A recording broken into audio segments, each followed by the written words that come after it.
There are two things that we have learned about Donald Trump from his campaign and his administration. First is his strange and solicitous admiration for Vladimir Putin, which is well documented. And second is his apparent obsession with weakening Ukraine.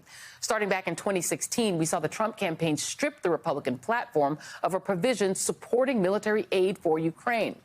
Trump's cronies then pushed for a so-called peace plan that would have dismembered Ukraine's territory and lifted sanctions on Russia. Then Trump spread the laughable conspiracy theory that it was Ukraine and not Russia that interfered in the 2016 election. And last but certainly not least, Trump used his office to extort Ukraine's government, withholding congressionally approved military assistance in exchange for a hit job on his political opponent, Joe Biden. Put simply, Trump held Ukraine's security hostage for his own personal gain. He treated President Zelensky not as an ally, but as a pawn in his bid for re-election. And it got him impeached for the first time back in 2019. Now, a key witness in that impeachment, who was herself a victim of Trump's scheme, is speaking out. In her timely new memoir, Lessons from the Edge, former U.S. ambassador to Ukraine, Marie Yovanovitch, details her 33 years in the Foreign Service, including the grueling smear campaign that prompted her firing at the hands of Donald Trump. That episode was one of the many indignities that Trump brought upon the United States, which no doubt weakened Ukraine and emboldened Russia. And as Ambassador Yovanovitch said at the time, Ukraine deserved our unwavering support. Supporting Ukraine is the right thing to do. It's also the smart thing to do. If Russia prevails and Ukraine falls to Russian dominion, we can expect to see other attempts by Russia to expand its territory and its influence. Former ambassador to Ukraine, Marie Yovanovitch, joins me now. Thank you so much for being here. It's such a pleasure. So, and I wonder, as you look at particularly the things that are happening now to Ukraine, were you ever able to wrap your mind around why Donald Trump himself and his administration were so against Ukraine, why they seemed to have it in for Ukraine? Were you able to ever sort of get your mind around why that was? Not really, to tell you the truth, because it was all so bizarre. I think that he, frankly, didn't really think that much about Ukraine, but he thought a lot about Russia as a great power. And he sort of accepted, I think, Putin's view of Ukraine as not really being a real country. And if it was a country, it was sort of a weaker country and therefore not worthy of his attention. Yeah, and, as people will remember your name as the person who's associated with the phrase, she's going to go through some things, because they wanted to fire you and essentially give your portfolio to Rudy Giuliani and, sort of make him in charge of policy.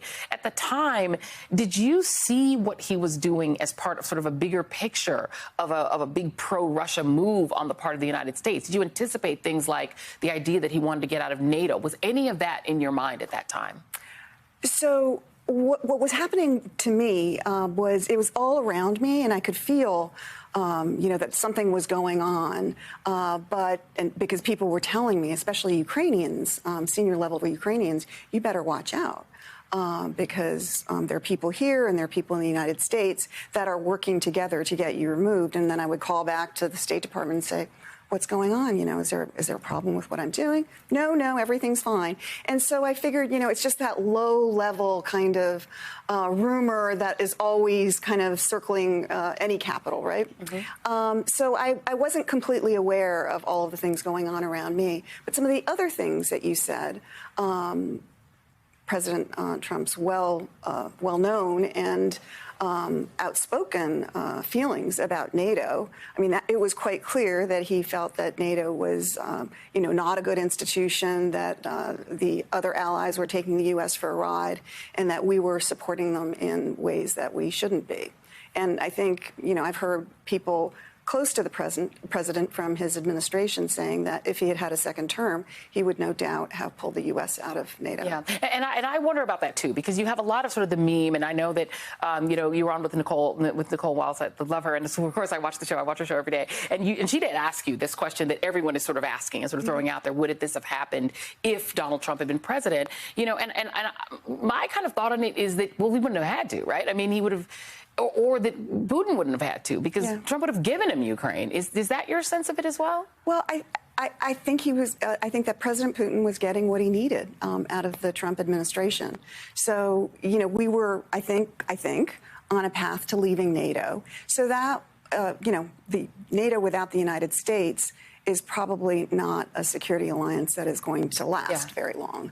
And so I think that would have addressed many of Putin's alleged concerns. I think that what we're seeing now is about, in a certain sense, it's about Russia's security, but it is about many other things, including Putin's obsession with Ukraine, his belief that it's not a real country, his desire to recreate the Russian Empire, the Soviet Union, his need to sort of establish himself in a positive way before the 2024 presidential elections. It's about a lot of things. And it's also about, in my opinion, tearing down the international order that has served us so well since World War II. Absolutely, which seemed, for some reason, Trump seemed to want to do as well. Take the measure. I know that you did not crisscross with the Zelensky administration, I don't believe. I think maybe just before, after you left is when Zelensky came in. But take the measure for us of this man, because this... I am quite sure this is not what he expected when he went from being a comedian playing a sort of pretend president in a comedy show to being president. And then the first thing that happens to him is an attempted bribery by the United States president. There are these great pictures of him sort of sitting there looking like, my God, I'm sitting next to this moron. And what am I supposed to do about it? And now this.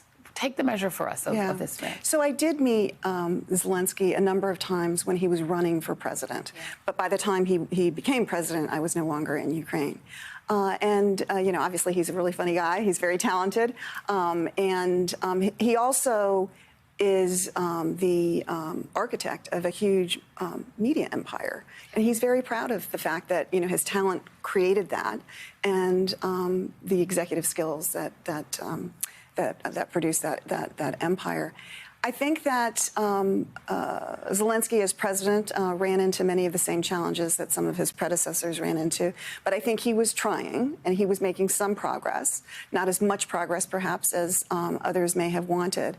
But with the invasion of Russia, or Russia's invasion of Ukraine, I think that he has grown into the moment. I think you are seeing somebody whose masterful communication skills have really come to the fore. And he has inspired his countrymen, and he has inspired the world. He has. It is remarkable. And so I think he has really met the moment in a way that I wouldn't necessarily have expected, but that I really admire. Yeah.